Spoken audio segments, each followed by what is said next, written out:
Alors, Michael, 60 ans d'histoire, 6000 km de symboles, comme dit la Ab- bande-annonce. Absolument. Alors, le documentariste italien, donc David Ferrario, a, a pris, entre guillemets, le prétexte de suivre le chemin qu'a parcouru Primo Levi à sa sortie d'Auschwitz pour revenir en Italie, pour en faire pour refaire ce voyage. Donc maintenant, c'est-à-dire en fait la tournée de documentaire en 2005, et voir ce qui s'est passé depuis la période où Primo Levi a vécu ce périple. Donc Primo Levi, grand auteur italien, notamment d'un grand livre sur la déportation la Seconde Guerre mondiale et les camps de concentration, qui s'appelle Si c'est un homme, euh, que personnellement je n'ai pas lu, mais j'ai vu, en tout cas lorsque j'ai été visiter Auschwitz, un extrait, donc notamment Moi, je l'ai lu. un poème où il dit si c'est un homme, enfin l'extrait le plus connu, et c'est vrai que c'était très très touchant. Donc là, en fait, non seulement il a écrit donc Si c'est un homme, mais il a aussi écrit un autre livre qui s'appelle La Trêve, où il raconte justement ce périple, donc entre Auschwitz et les 8 mois qui l'ont amené jusqu'à Turin, où il est passé par plusieurs pays, donc la Pologne, l'Ukraine, la Biélorussie, la Roumanie, l'Autriche, l'Allemagne et l'Italie. Donc on refait ce périple maintenant, et il mélange son documentaire, donc des images actuelles, avec des images d'archives de Primo Levi et des images de la période donc de Primo Levi revenant sur certains lieux comme Auschwitz notamment, et aussi des images du 60e anniversaire donc de la libération d'Auschwitz, et aussi donc des images donc de l'époque. Il y a des interviews durant tout le périple, notamment pour ce qui est de la Pologne d'Andrzej Wajda, grand réalisateur polonais. Et donc, on traverse tous ces pays, et en fait, c'est plus un bilan de l'Europe de l'Est maintenant, et comment ça a été transformé avec le communisme, et depuis surtout que le communisme a disparu.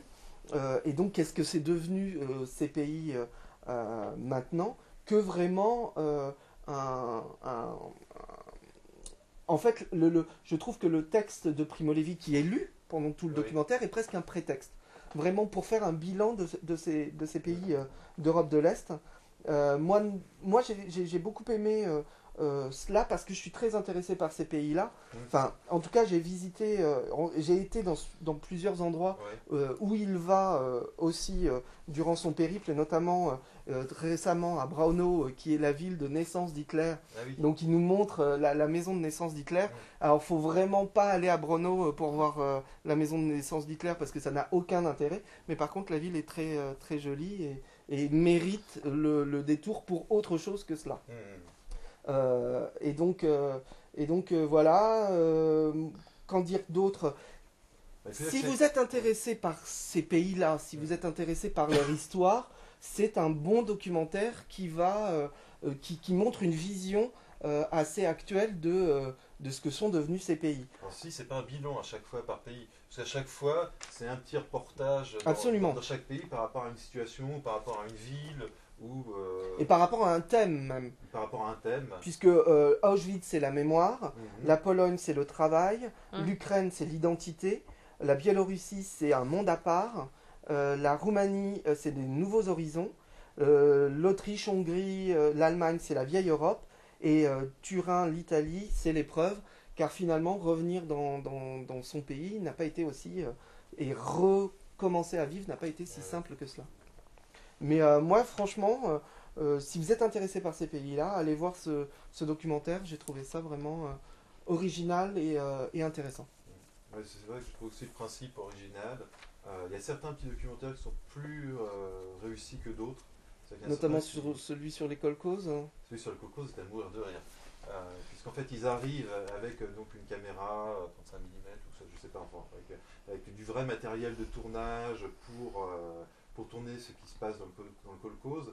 Et il y a toutes les personnes chargées de la propagande qui essayent de leur bourrer un peu le crâne sur ce qu'il faut dire, ce qu'ils vont filmer, etc. Et eux sont en train de tourner avec une petite caméra vidéo ce qui se passe à ce moment-là. Et finalement, ce qui est montré dans le film, c'est plus le making-of qui a été tourné avec la petite caméra vidéo, et il n'y a quasiment aucun plan, et surtout il n'y a même pas le son de ce qui a été tourné avec la grosse équipe de tournage. Et ça donne du coup un recul, une distance qui est très très drôle. Voilà, donc il y a quelques passages comme ça très réussis, mais sinon je trouve que ça manque d'énergie. C'est quand même, c'est parfois un peu ennuyeux, je trouve. Pourtant on change souvent de pays, mais je trouve que ça manque quand même d'une direction et voilà, ça manque quelque chose d'un peu péchu. Donc voilà, donc moi j'ai mis 2G en fait. Moi j'ai mis 3G quand Toi même. t'as mis 3G. Oui, parce que je trouvais ça intéressant. Voilà. En tout cas, c'est un peu un ovni. Parce que Oui, ça c'est voilà, sûr. c'est un peu un assemblage de plein de choses. Donc pour ça, c'est vrai que ça mérite d'être vu.